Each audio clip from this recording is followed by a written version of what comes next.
US lawmakers have written a letter.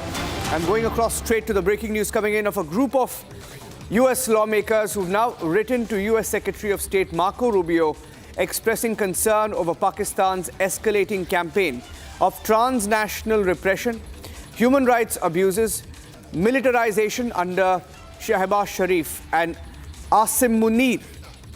The US lawmakers in their letter have highlighted threats, retaliation against US-based journalists and activists, suppression of political opposition, and erosion of democratic institutions in Pakistan.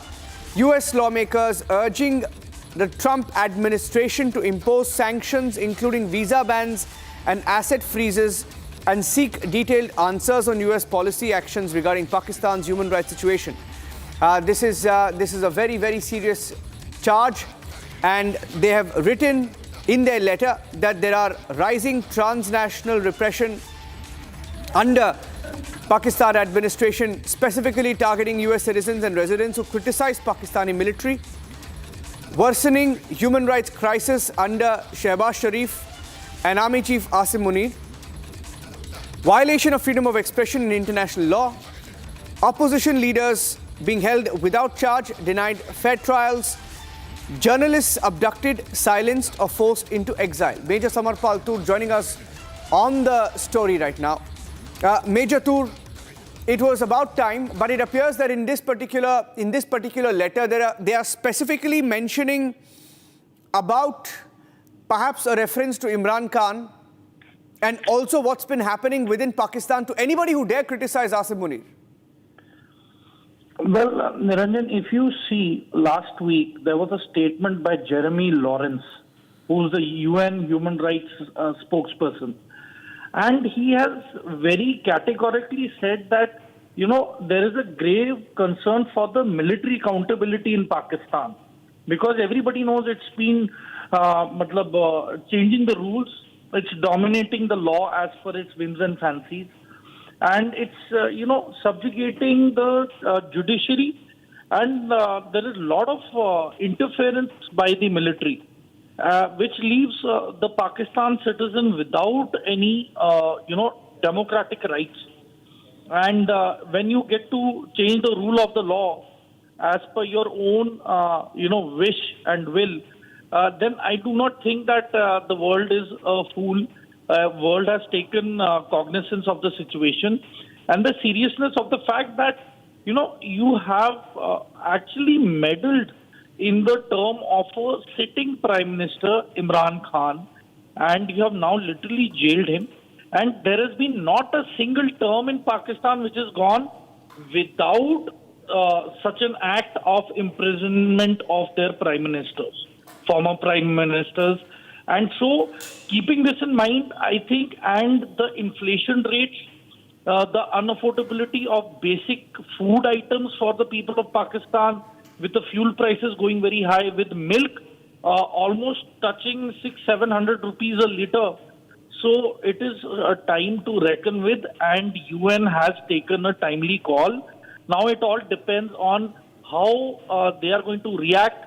I strongly feel sanctions should be put in place, similar to what had been put on Syria and in Iraq against Pakistan, so as to stop this military regime from, violating the human rights, which they've already done with the Balochistan people. They have already decimated one generation of the newborn kids in Balochistan.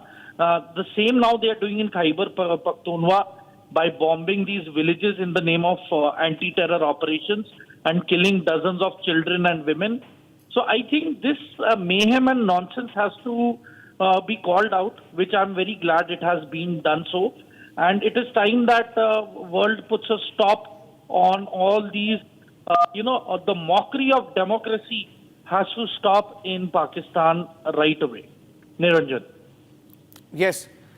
This is significant. This is perhaps the first time that US lawmakers, in the recent past at least, given Donald Trump's proximity to Asim Munir, and he speaks about Asim Munir and Shehbaz Sharif highly.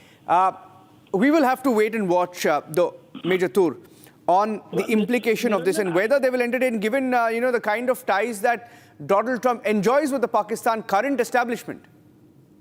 Niranjan, the Congress has taken cognizance of President Trump's statements, especially when he's given a biased rhetoric and narrative for Asif Munir, saying that he's his favorite field marshal, and how can he tolerate a military general accompanying a prime minister every time? I mean, he looks more of a ADC to the Prime Minister of Pakistan than a respected general in his own country. So he's a laughing stock. So I'm sure that the opposition in the US has taken notice of this, and I am sure that they will stop President Trump from dealing in Pakistan in any manner. Because in the end of the day, let us not forget that this is the same nation which has the blood of American soldiers, NATO soldiers, and other European countries' soldiers on its hands by double playing their, intelligence agencies against the Americans. So Pakistan is actually responsible for the ousting of Americans from Afghanistan. Their dirty game, their slide tactics, and they cannot be relied upon anymore. And that is one of the major reasons why the snakes in its backyard are now, biting it, and this venom is only going to spread. It's not going to stop. And it's already begun, because you've already had a suicide attack by a lady Fidain yesterday by the BLA against the Pakistan forces. So you can very well imagine how frustrated the people of Balochistan are already in terms of facing discrimination by this Pakistan government. Okay. Now, what is extremely interesting here is that I have three interesting names. Ishan is joining us live. There is Ro Khanna, member of Congress of Indian origin. There is also Suhas Subramaniam of Indian origin, member of Congress. We also have Raja Krishnamurthy, member of Congress, Indian origin. And very interestingly, Ilan Umar, member of Congress, also asking for sanctions on Pakistan.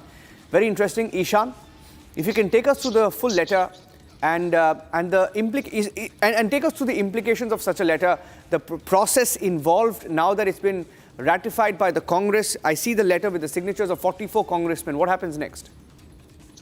The letter that has been sent to the State Department of the United States government clearly emphasizes the transnational repression that is being done by the Pakistani government. Now, this involves Pakistani military-backed government targeting critics abroad, including U.S. citizens and residents, diaspora, journalists, activists face threats, intimidation, harassment, extending to their families in Pakistan. This is what the United States believes to be a direct attack on the United States itself. And the Congress has taken cognizance of the same.